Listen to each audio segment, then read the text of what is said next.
Filipenses 1, de 12 a 30. Uma reunião rápida com os supervisores, agora no final do culto, acho que é o Wesley Rediani, o Zé Guilherme e a Carol, que não estiveram hoje de manhã. Filipenses 1, de 12 a 30.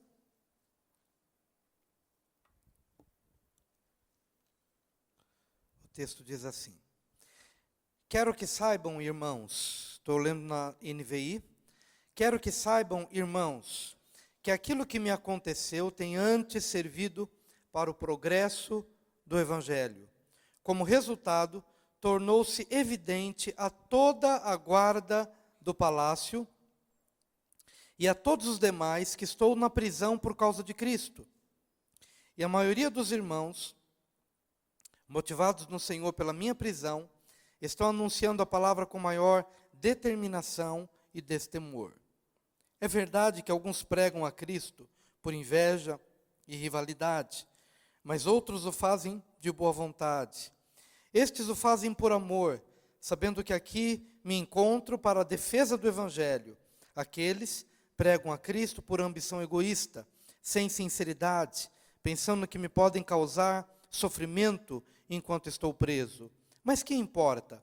O importante é que, de qualquer forma, seja por motivos falsos ou verdadeiros, Cristo está sendo pregado e por isso me alegro. De fato, continuarei a alegrar-me, pois sei que o que me aconteceu resultará em minha libertação, graças às orações de vocês e ao auxílio do Espírito de Jesus Cristo. Aguardo ansiosamente e espero que em nada serei envergonhado. Pelo contrário, com toda a determinação de sempre, também agora Cristo será engrandecido em meu corpo, quer pela vida, quer pela morte, porque para mim o viver é Cristo e o morrer é lucro. Caso continue vivendo no corpo, terei fruto do meu trabalho e já não sei o que escolher. Estou pressionado dos dois lados. Desejo partir e estar com Cristo, o que é muito melhor. Contudo, é mais necessário, por causa de vocês, que eu permaneça no corpo. Convencido disso, sei que vou permanecer e continuar com todos vocês, para o seu progresso e alegria na fé, a fim de que, pela minha presença, outra vez, a exultação de vocês em Cristo Jesus transborde por minha causa. Não importa o que aconteça, exerçam a sua cidadania de maneira digna do Evangelho de Cristo, para que assim, quer eu vá e os veja, quer apenas ouça a seu respeito em minha ausência, fique eu sabendo que vocês permanecem firmes, num só espírito, lutando unânimes pela fé evangélica, sem de forma alguma deixar-se intimidar por aqueles que se opõem a vocês. Para eles, isso é sinal de destruição, mas para vocês, de salvação, e isso da parte de Deus. Pois a vocês foi dado o privilégio de não apenas crer em Cristo, mas também de sofrer por Ele, já que estão passando pelo mesmo combate que me viram enfrentar e agora ouvem que ainda enfrento. Amém. Pai amado, nós queremos te agradecer por esta palavra e pedimos nesse momento a graça para que tenhamos como compartilhá-la, de maneira que nossos olhos sejam abertos e o nosso coração seja dilatado. Venha em nosso auxílio, nós te pedimos, Senhor, porque precisamos de Ti. Somos seres humanos, mas pela fé mergulhamos no entendimento espiritual e sabemos que a Tua graça nos assiste nesta hora. Ajuda-nos e que Teu nome seja glorificado, assim nós oramos, no nome precioso de Jesus. Amém. Meus amados, nesse momento eu gostaria de compartilhar a palavra aquilo que me aconteceu, que é exatamente a palavra que o apóstolo Paulo usa nas primeiras linhas deste texto bíblico. Ele vai falar sobre algo que lhe aconteceu. Algumas coisas que nos acontecem e que acabam se tornando um divisor de águas em nossas vidas.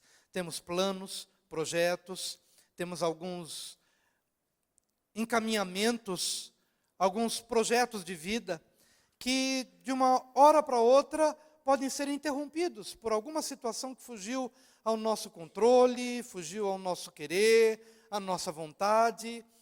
E aquilo, de alguma forma, pode trazer para cada um de nós uma sensação de derrota, de frustração, de limitação não esperada, não aguardada, mas que acontece na nossa vida. Nós estamos vivendo num mundo muito cheio de novidades, e essas novidades nem sempre são boas novas. Às vezes são situações que interrompem determinados ciclos de desenvolvimento, e quando essas coisas chegam, elas precisam encontrar na nossa vida uma capacidade de lidar com estas situações sem que a nossa vida seja interrompida. Precisamos nos programar para uma nova realidade. Eu não pensei nisso, eu não esperei por isso, eu não programei isso, mas isso me aconteceu, e o que fazer com isso? Não posso permitir que, de alguma forma, isso seja um elemento de neutralidade contínua, mas eu preciso me reprogramar para retomar a minha vida a partir do perfil em que ela se configurou a partir desta situação. E é mais ou menos essa a realidade que Paulo tem de lidar. Quando você se coloca no lugar dele, vai entender a sua crise. Um homem ousado que recebeu uma mensagem para pregar ao mundo, que não tinha limites, que não tinha prisões humanas, e era livre para pregar e cumprir a vontade de Deus, até que de repente ele é encarcerado, ele é aprisionado, e ele se vê em algemas, e ele se vê em cadeia, e ele se vê em masmorra. E então dentro dele ele tem que trabalhar, há um impulso para estar do lado de fora, mas as limitações me circunscrevem a esta realidade não programada. E então ele tem que reprogramar o seu pensamento, o seu sonho, seus planos, sua vida. Ou ele faz isso, ou ele morre.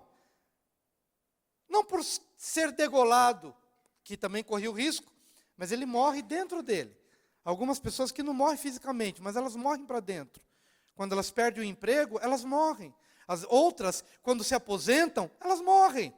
Não vão para a sepultura, mas elas morrem nos seus sonhos. Não há mais razão para viver. Mas quando você começa a ter um outro olhar em cima daquilo que lhe aconteceu, então você vai conseguir viver a vida de uma forma mais sábia. E esse texto bíblico vai nos apresentar 6 palavras que representam o tipo de atitude que nós precisamos ter diante daquilo que me aconteceu. A primeira é espera. Diga, espera. Por que nós precisamos esperar? Porque quando algo nos acontece repentinamente, a gente é muito apressado em chegar às conclusões. A gente é muito apressado em achar culpados. A gente é muito apressado em transferir responsabilidades. A gente é muito apressado em se amargurar. A gente é muito apressado em se desesperar. E você vai perceber claramente, nitidamente, que Paulo chega a algumas conclusões positivas daquilo que lhe aconteceu. Olha, aquilo que me aconteceu a princípio era a minha morte, mas depois eu fui percebendo que algumas coisas foram aflorando a partir disso que me aconteceu. O evangelho começou a ser pregado de uma forma mais ousada. As pessoas que estavam, soldados romanos, que estavam aprisionados a mim, ouviram a mensagem do evangelho de maneira que eles não ouviriam se eu não tivesse vindo para cá, mas eles ouviram. O evangelho foi conhecido por toda a guarda pretoriana. O Império Romano foi impactado pelo evangelho pregado, pelo testemunho de um prisioneiro acorrentado a soldados que se revezavam à direita e à esquerda, ali naquela prisão. Mas essas conclusões a que ele vai chegando, não se chega na hora do impacto. Por isso você precisa esperar. As conclusões de ganhos e perdas, as conclusões que você vai chegando de alguma coisa boa que possa advir daquela experiência, não é na hora que você vê. Na hora, falamos de acordo com o impulso da nossa alma. Na hora, falamos de acordo com o impulso da amargura, do impacto que aquela situação provocou, produziu. E corremos o risco de, na hora, precipitadamente, lançarmos culpa, peso, diante de Deus, diante das pessoas, porque falamos daquilo que a nossa alma grita dentro de nós. E talvez para Paulo não tenha sido fácil ele ter que segurar a alma no ímpeto, no olhar daquelas correntes e daquelas algemas, não entendendo nada. Senhor, como eu tenho um mundo para alcançar, e o Senhor me permite que eu seja preso, não por ser um malfeitor, mas por ser um pregador. Como o Senhor permite que isso aconteça? Quantas vezes você já talvez não tenha perguntado isso? Por que Deus permitiu? Por que o Senhor permitiu uma batida de carro? Por que o Senhor permitiu que nascesse uma criança com alguma necessidade especial? Porque o Senhor permitiu que eu fosse mandado embora justo nessa hora da minha vida? Porque o Senhor permitiu que a minha esposa fosse embora, ou meu marido me deixasse e seguisse atrás de uma outra pessoa? Por quê? E por quê? E por quê? E fazemos as perguntas, e que são perguntas muitas vezes compatíveis com o estado da nossa alma no momento do impacto, da notícia, do evento, do acidente, do ocorrido, daquilo que me aconteceu. É nessa hora que você precisa compreender que a gente precisa fazer cessar o turbilhão de questionamentos, ou o turbilhão de perguntas, o turbilhão de dúvidas, e fazer aquietar a sua alma e esperar. Espera um dia, espera 2 dias. Você está preso, mas Deus não está preso. Você pode estar limitado, mas Deus não está. Você pode estar numa situação não programada, mas Deus não se ausenta do trono por conta disso. Será que a gente pode ter esse vislumbre? Será que a gente pode perceber que, de fato, eu preciso esperar? Porque algumas conclusões eu só vou, de fato, obter depois de um determinado tempo. Vou ver o fruto disso. Sou filho de Deus, estou nas mãos de Deus, o Senhor não entende nada, mas o Senhor entende tudo. E eu quero esperar. E ele esperou.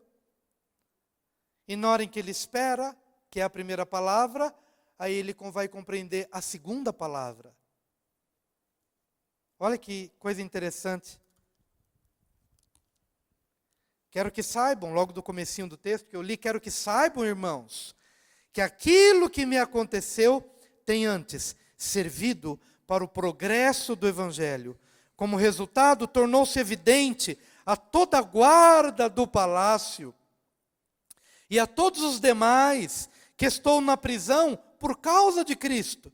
E a maioria dos irmãos, motivados no Senhor pela minha prisão, estão anunciando a palavra com maior determinação e destemor.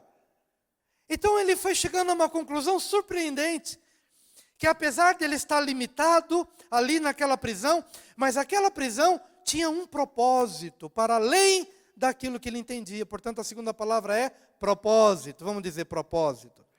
A primeira é espera. A segunda é propósito. E ele começou a perceber que na sua prisão, opa, interessante, estou aqui, tem alguém preso a mim, e ele ouve toda hora o Evangelho, Cristo, Cristo, Cristo, Cristo. E aquele soldado vai e passa para outro, e passa para outro, então ele percebe, gente, então Deus me trouxe para cá. Ou Deus permitiu que eu viesse para cá. Os guardas estão ouvindo do Evangelho. E outra coisa, os irmãos acomodados na pregação do apóstolo, o apóstolo pregará por nós. Mas não, agora o apóstolo é prisioneiro, agora, se não for eu, tem que ser eu mesmo. Ou seja, eu tenho que pregar, eu tenho que fazer. E agora o que ele começa a perceber é que não somente o Evangelho vai se expandindo pela guarda do palácio, mas os irmãos que estão livres, motivados por esta experiência, eles se tornam autônomos, eles se tornam livres, eles se tornam agentes do Evangelho, pregadores do Evangelho, de maneira que, enquanto Paulo estava livre, ele era um, mas agora que ele está preso, ele se reproduz em dezenas, em centenas, em milhares de pessoas. Portanto, as cadeias de Paulo tinham um propósito. Posso ouvir um amém bem gostoso? Amém de quem está crendo de verdade que, por mais amarga ou surpreendente que possa ser alguma situação não programada, não esperada, mas isto pode estar acontecendo como resultado de um desenho divino. de uma linha escrita no livro de Deus a teu respeito, a respeito da sua família, da sua posteridade. E que se você pedisse, ou que se Deus pedisse permissão para você, para deixar acontecer, você nunca teria permitido. Então Ele simplesmente vai acontecer. E Ele é Senhor, e Ele age, e Ele se move. E na hora você se angustia, se desespera, não entende, não compreende, mas você espera. E quando você espera, vai olhando, vai percebendo. Gente, não é que tinha um propósito? Não é que tinha um propósito? Essa semana eu ouvi um noticiário numa cidade em que uma maternidade trocou os bebês. Num determinado dia, nasceram 14 crianças, mas 2 famílias estavam na dúvida. Eu acho que meu bebê foi para você, e eu acho que o seu bebê é meu. Então, o que essas 2 famílias decidiram fazer? Ficaram na mesma casa até sair o teste de DNA que comprovasse a paternidade. Então, eles passaram a morar, pelo tempo, por algumas semanas, juntos, ali, a mulher amamentando a criança que lhe fora entregue no hospital, a outra amamentando, sem saber se era de fato seu filho, mas estavam ali. E na hora que o repórter vai entrevistar, elas estão tristes, dizendo, olha, seja qual for o resultado. É muito triste. Porque se eu descobrir como mãe que meu filho é o que está aí, e que o que está aqui que eu estou amamentando não é meu filho, mas eu desenvolvi afetividade. Eu amamentei. Eu já levei essa criança para casa como sendo meu filho. Seja qual for o resultado, haverá dor, haverá um rompimento. E elas ficaram, e ficaram, e ficaram. Saiu o teste e verificou-se que de fato os bebês haviam sido trocados. A juíza chamou, as famílias se reuniram, e a juíza então proclamou, tal criança é de filiação de fulano de tal, de Beltrano, e tal criança tem como pai, tem como mãe a outra. Mas e para trocar os bebês? Na hora que se declarou, olha, é isso, tem que trocar. Mas ainda bem que descobriu a tempo ainda. Mas na hora que você entrega o bebê, você vê a cena é impactante. O choro é compulsivo, é um choro que a mãe não controla. Ela está ali, o bebê que ela amamentou por algumas semanas, ela vai e entrega para outra, e a outra entrega o bebê, e eles são acolhidos e são recebidos em meio a muito choro. E a gente fica pensando assim, mas que propósito pode haver numa situação como essa? Se a gente olhar do ponto de vista só das emoções momentâneas, a gente não consegue entender propósitos para determinadas situações. Mas o testemunho de um dos pais me chamou a atenção. Antes de se saber quem era de quem, um dos pais disse o seguinte, olha, seja qual for o resultado, eu quero olhar para isso de uma forma positiva, ou seja, as nossas famílias nunca mais se separarão. As 2 famílias nunca mais deixarão de ser parceiras. A linguagem de padrinho, nós vamos ser padrinhos dessa criança para o resto da vida. Nós estaremos juntos a vida toda. O que isso quer dizer, queridos, é que em meio a uma situação onde fica difícil você descobrir que propósito pode ter havido nisso. Mas se você parar um pouquinho para pensar, às vezes Deus permite determinadas coisas que a gente não sabe, porque não conhece o dia de amanhã. Mas Deus que compreende o todo da nossa vida, o todo da nossa existência, uniu essas 2 famílias. Estarão ligados para sempre. Um propósito. Diga assim para o seu vizinho, Deus tem um propósito para a sua vida. Mesmo nas coisas que você não entende. Mesmo nas coisas que você não entende.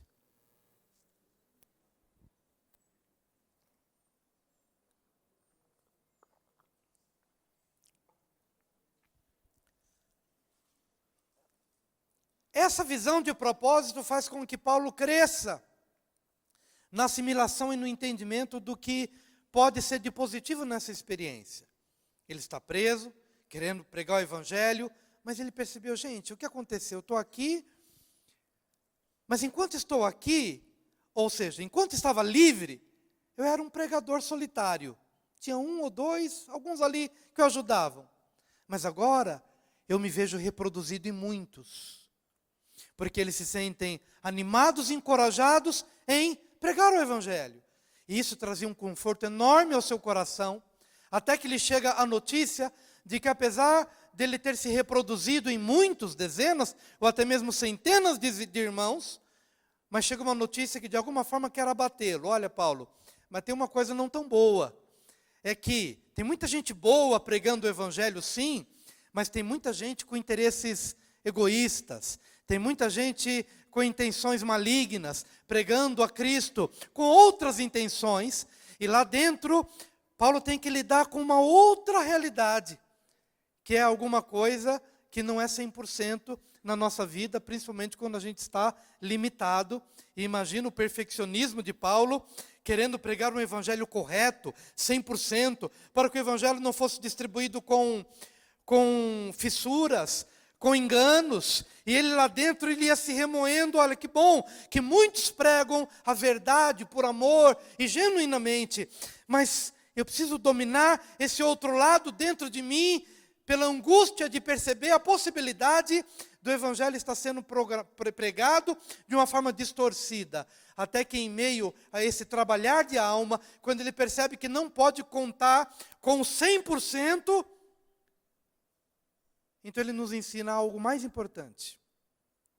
Que quando eu não tenho o 100%, eu tenho que julgar o que é o mais importante. Então a terceira palavra é importância.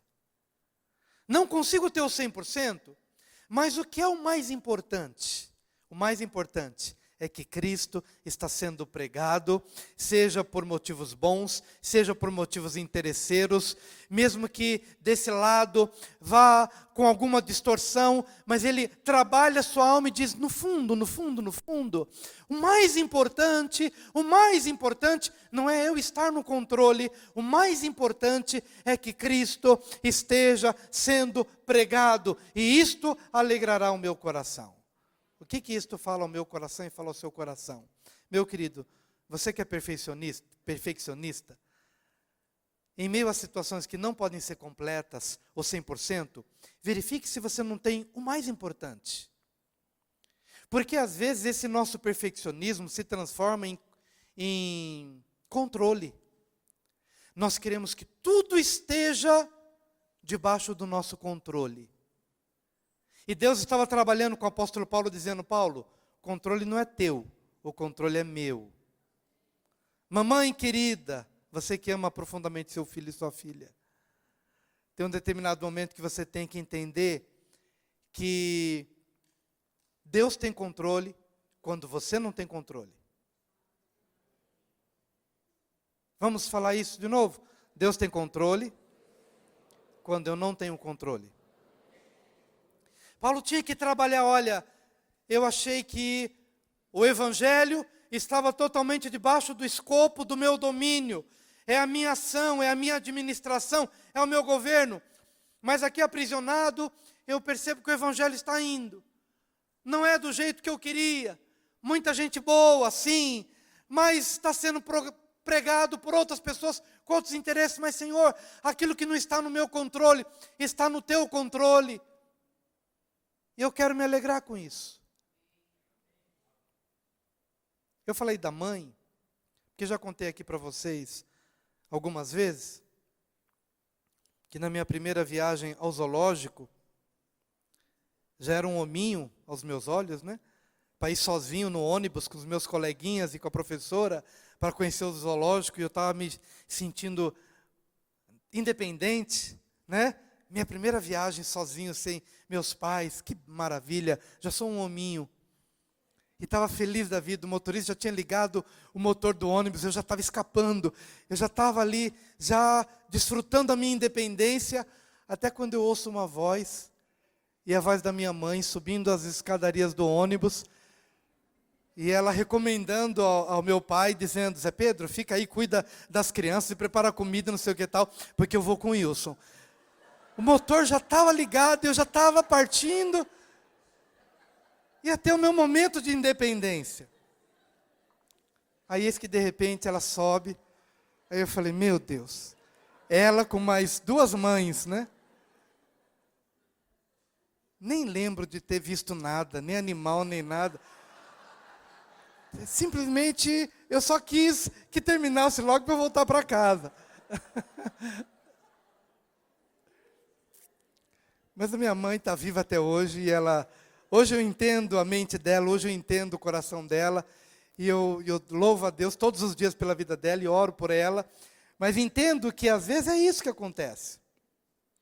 Às vezes nós queremos estar tanto no controle, queremos tanto nos sentir mesmo uma galinha que controla tudo e que não é isso e tem que acontecer do jeito que eu penso, do jeito que eu quero. Até que de repente Deus promove uma situação para você entender que aquilo que sai do seu controle é justamente para que Deus possa ter a oportunidade de dar a essa pessoa uma outra experiência. E aí você vai ter que trabalhar isso dentro de você. Amém? Era exatamente isso. Paulo lá na prisão. Tudo bem, eu sempre quis controlar a pregação do Evangelho. Mas agora percebo que bons pregam, maus pregam. Mas, Senhor, para eu não me angustiar, o que é o mais importante? O mais importante é que Cristo está sendo pregado. O mais importante não é eu estar no controle, mas o mais importante é que no meio desta situação, que saiu da minha administração, alguma coisa boa, ainda que parte de ruim, ou parte daquilo que não seja ideal também o esteja, mas o mais importante está acontecendo. Será que você tem se alegrado pelo mais importante? Pastor, o meu casamento é 90% bom, mas tem 10% que me angustia. Eu digo para a irmãzinha, minha querida, alegre-se pelos 90%. Porque se você já tem 90% de um casamento bom, dê glórias a Deus, suba a escadaria de joelhos, suba e desça, dando graças a Deus, porque você tem o mais importante, mas às vezes nós queremos ter o 100%. Estão entendendo, amados? Veja, o mais importante está acontecendo. Se não é o ideal, mas alguma coisa boa está acontecendo. O que é o mais importante? Para mim, o mais importante era ir sozinho para o zoológico. Mas para minha mãe, o mais importante era ela estar comigo. Eu fui compreensivo e amadureci e compreendi a realidade dela. Mas a gente deve crescer nesse entendimento. 3 palavras: espera, repita, espera, propósito, importância, até a gente chegar numa 4ª palavra. De fato, continuarei a alegrar-me, pois sei que o que me aconteceu resultará em minha libertação, graças às orações de vocês e ao auxílio do Espírito de Jesus Cristo. Aguardo ansiosamente e espero que em nada serei envergonhado. Pelo contrário, com toda a determinação de sempre, também agora Cristo será engrandecido em meu corpo, quer pela vida, quer pela morte, porque para mim o viver é Cristo e o morrer é lucro. A 4ª palavra é libertação. Paulo compreendeu que nesta situação, ou que esta situação, desembocaria em libertação, de uma forma ou de outra.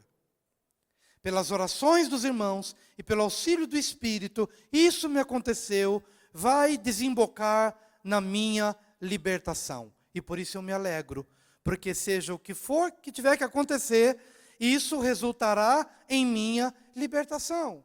E ele está procurando nos ensinar a descobrir algum elemento libertador naquilo que nos aconteceu. Algum elemento libertador naquilo que me aconteceu. Quando ele olhava para esse cenário, ele pensava o seguinte: olha, de alguma forma eu estarei livre. Ou livre dessas algemas, de maneira que possa voltar para os meus irmãos e voltar à pregação do Evangelho, ou daqui eu partirei para a guilhotina e também estarei livre. Livre da minha existência humana, livre das angústias desta vida. De uma forma ou de outra, esta situação, aquilo que me aconteceu, produzirá libertação, ou para a volta, ou para a subida. E é nesse contexto que ele diz, olha, de uma forma ou de outra eu estou bem. Porque se voltar, eu cumprirei o meu trabalho aqui entre vocês. Mas se eu partir e estar com Cristo, é infinitamente melhor. Portanto, de uma forma ou de outra, isso produzirá a minha libertação. Em alguns momentos temos que aconselhar jovens que romperam o namoro.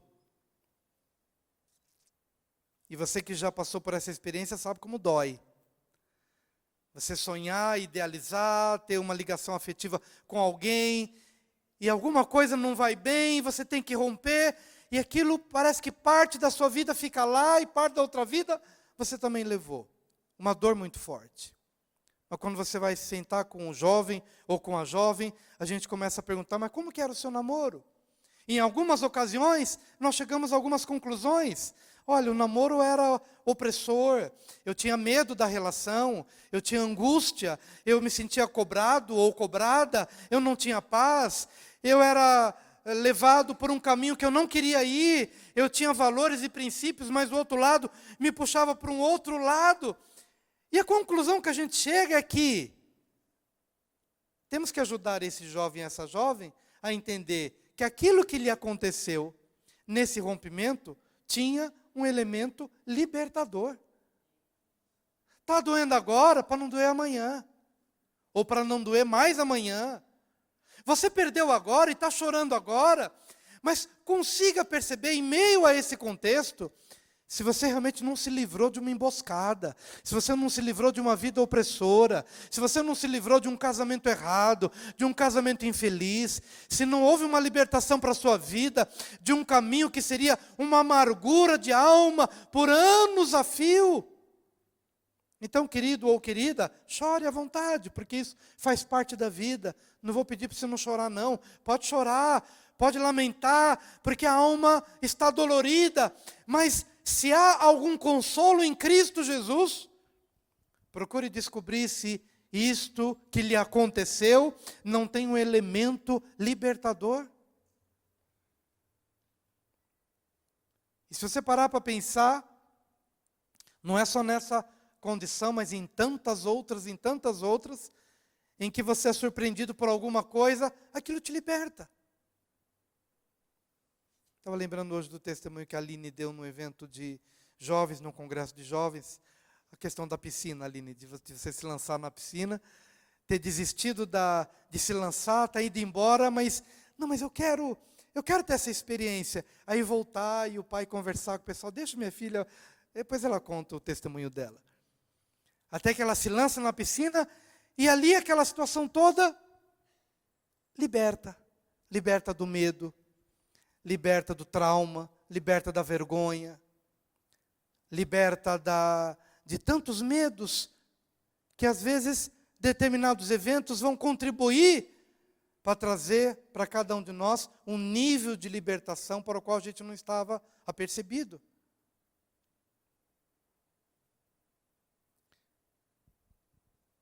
Amém? Será que você consegue ver isso nas situações da sua vida? Procure descobrir algum elemento libertador naquilo que lhe acontece. Bom, se eu voltar para casa, estarei livre dessas algemas.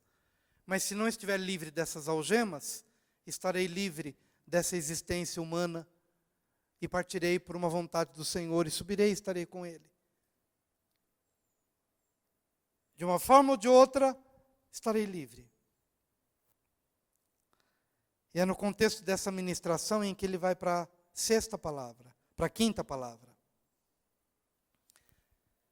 Nessas reflexões acerca se partir, estar com Cristo é melhor, mas também se ficar, eu vou conseguir pregar o Evangelho, estar com os meus irmãos, como se ele tivesse no poder de decidir se partiria ou se ficaria. Mas de uma forma ou de outra ele procura buscar dentro dele um motivo para ficar.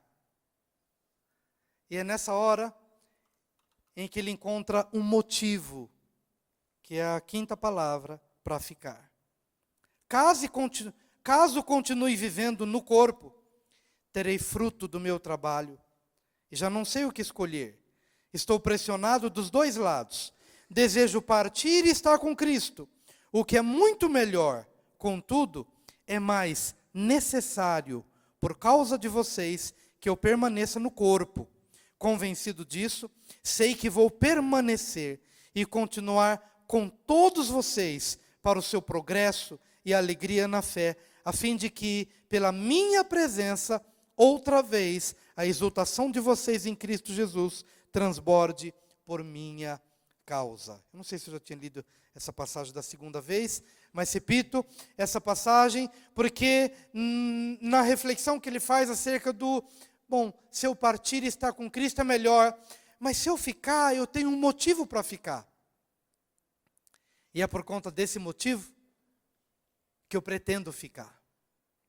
E essa palavra que eu quero trazer para você nesse momento, brevemente, é que você encontre um motivo para viver. É que você encontre um motivo, a despeito daquilo que lhe aconteceu, que você possa encontrar um motivo que faça com que você acorde todos os dias, que faça com que você tenha força para trabalhar todos os dias, que faça com que você tenha ânimo para fazer projetos todos os dias, porque as pessoas que vão perdendo por conta de alguma coisa que lhe aconteceu, vão perdendo o motivo, a razão para viver, elas vão se desconectando da vida pouco a pouco, de tal maneira que, Senhor, se o Senhor me levar hoje, e se o Senhor não fizer isso, eu lhe dou uma forcinha, eu posso fazer com que isso aconteça. Por quê? Porque não há mais motivo para a nossa vida. Paulo, apesar de toda a situação que ele vivia, mas ele buscava ali no meio daquelas algemas, encontrar um motivo que fizesse com que a sua vida pudesse valer a pena. E é isso que tem que fazer com que você se reerga a partir de cada impacto novo, cada impacto aparentemente aprisionador, alguma coisa que te dê motivo para você viver. Há uma série que eu assisti, que é muito forte, que é Olhos que Condenam. Você pode assistir, se não me engano está na Netflix, 8 episódios, Olhos que Condenam, é forte, é de uma situação real nos Estados Unidos, alguns anos atrás, é bem forte, mas num determinado momento do filme, sem dar nenhum spoiler, surgiu essa, quase nenhum, né? 99,9% de ausência de spoiler. Mas é só para que você tenha a motivação de assistir. Porque em algum momento do filme, alguém precisou ouvir essa palavra. Olha, você precisa encontrar um motivo para continuar vivendo. Só isso que eu vou falar, mais nada, Nivaldo. Pode ficar tranquilo, que não vou mais falar mais nada. Só que eu queria que você dissesse para o seu vizinho, você precisa encontrar um motivo para continuar vivendo. Diga isso para ele.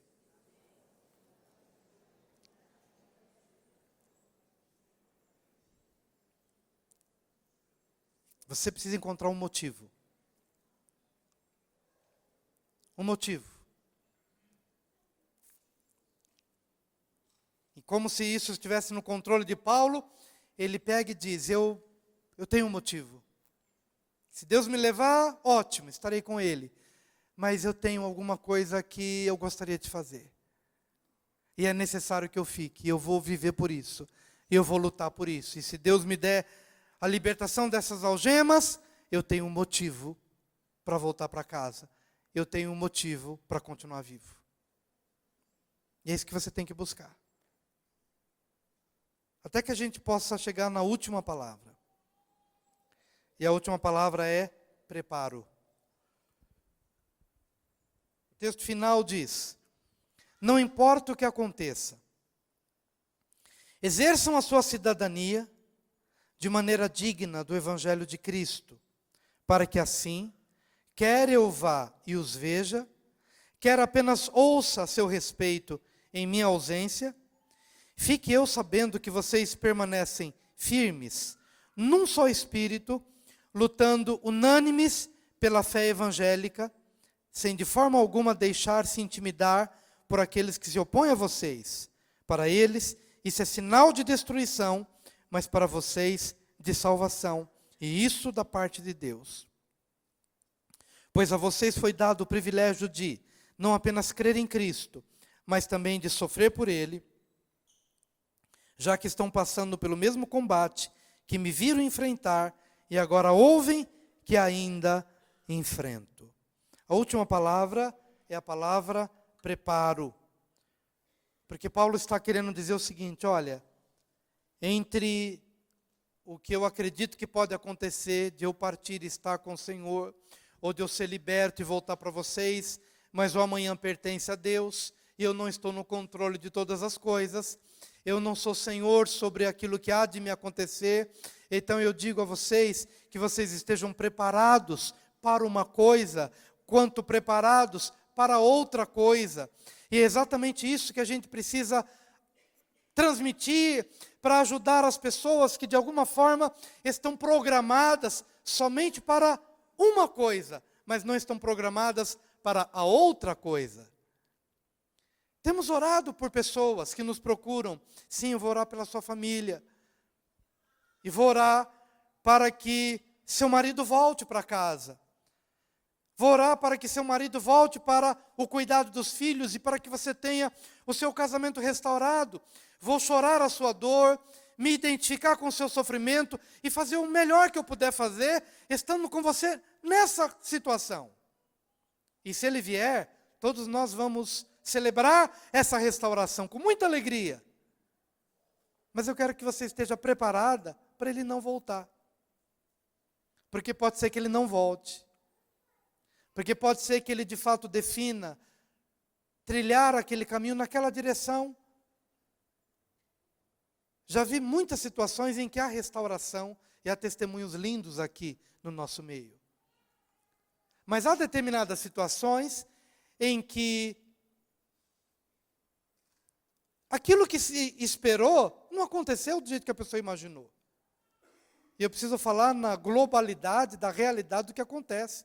Enquanto a gente celebra com muitos que tiveram o privilégio de ver a situação restaurada, há uma outra realidade que talvez não seja tão publicada, mas de situações em que não, ok, foi e seguiu, e eu quero que você entenda que você precisa fundamentar a sua vida de tal maneira que você esteja preparada para uma coisa, mas esteja preparada para outra também. E se aquilo que você espera acontecer, todos nós vamos soltar rojão e adorar ao Senhor. Mas se não acontecer, esta situação deve lhe encontrar firme, estável, firme na fé. Você, uma vez programada para lidar com uma situação que você não esperou. Mas lá dentro de você, você se fortaleceu, você se recompôs, e você se programou para viver o seu melhor dentro do Evangelho, sem abandonar a fé, sem criticar a Deus, sem se angustiar porque Deus não fez, sem se desesperar, sem se magoar com as pessoas. É disso que Paulo está dizendo, olha, quer eu vá, eu vou me alegrar com vocês, mas também se eu não for, eu quero que vocês permaneçam firmes. A vossa tristeza, talvez para os inimigos, será sinônimo da vossa derrota, como se vocês tivessem sido abandonados por Deus, mas eu quero dizer que a vossa tristeza, para os inimigos invejosos, a vossa tristeza será a vossa derrota, ruína, mas para Deus não. A vossa humildade, o vosso quebrantamento, a vossa tristeza será sinônimo de humildade e de salvação. Deus é o vosso pastor, Deus é o vosso alimento, Deus é o vosso Deus. Mas quer eu vá e me alegre com vocês, ou quer eu não vá, fique preso, ou até mesmo parta e morra, que se ouça a vosso respeito, que de uma forma ou de outra, vocês se prepararam para viver dignamente, com sim ou com não.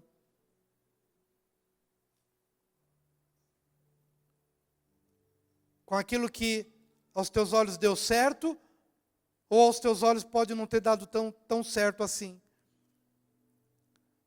Mas de uma forma ou de outra, tudo estará debaixo de um domínio e de um controle maravilhoso do Senhor. De maneira, queridos, que estar no Senhor é a melhor coisa. Ser filho de Deus é a melhor coisa. Seja o que acontecer, isso vai produzir a você libertação. De uma forma ou de outra. Por isso, essas 6 palavras devem nos acompanhar. Vamos juntos. Espera, propósito, importância, libertação, motivo e preparo. Você pode se colocar de pé nesse momento?